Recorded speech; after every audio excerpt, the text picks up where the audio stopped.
আসসালামু আলাইকুম। আমি ইফাতারা ইতি। কেমন আছেন সবাই? আমিও আলহামদুলিল্লাহ ভালো আছি। আজকে আপনাদের জন্য নিয়ে আসলাম বাগদা চিংড়ির মাথার রেসিপি।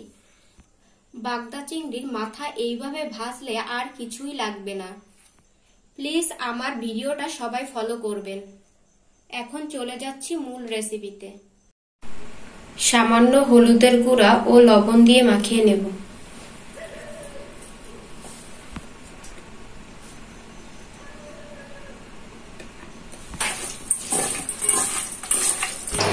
একটা ফ্রাই প্যানে তেল গরম করে নেব। এখন বাগদা চিংড়ির মাথাগুলো দিয়ে দেব। 3 থেকে 4 মিনিটের জন্য ভালোভাবে ভেজে নেব।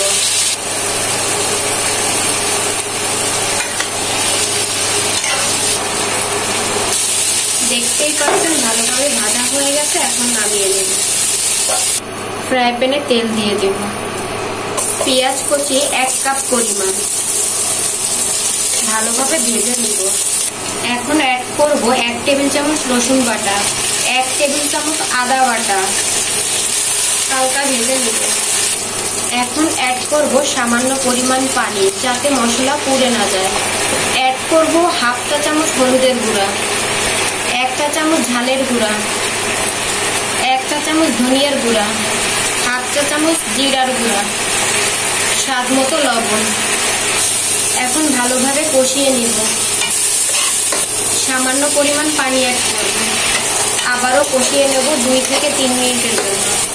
দেখতেই পাচ্ছেন উপরে তেল ভেসে উঠেছে, তার মানে ভালোভাবে কষানো হয়ে গেছে। এখন পানি অ্যাড করব। উলাক আসা পর্যন্ত অপেক্ষা করব। এখন বাগদা চিংড়ির মাথাগুলো দিয়ে দিব।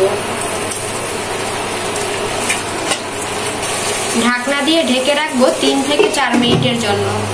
4 মিনিট পর ফিরে আসলাম। এখন ঢাকনাটা তুলে নেব। দেখতেই পাচ্ছেন ঝোলটা অনেকটা টেনে গেছে।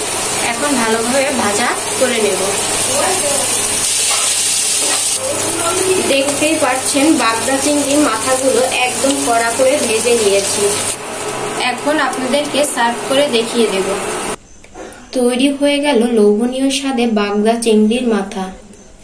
বাসায় একবার হলেও তৈরি করবেন, আর তৈরি করে আমাকে কমেন্টের মাধ্যমে জানাবেন কেমন হয়েছে। গরম ভাতের সাথে ও পোলাওর সাথেও খেতে পারেন, অনেক ভালো লাগবে।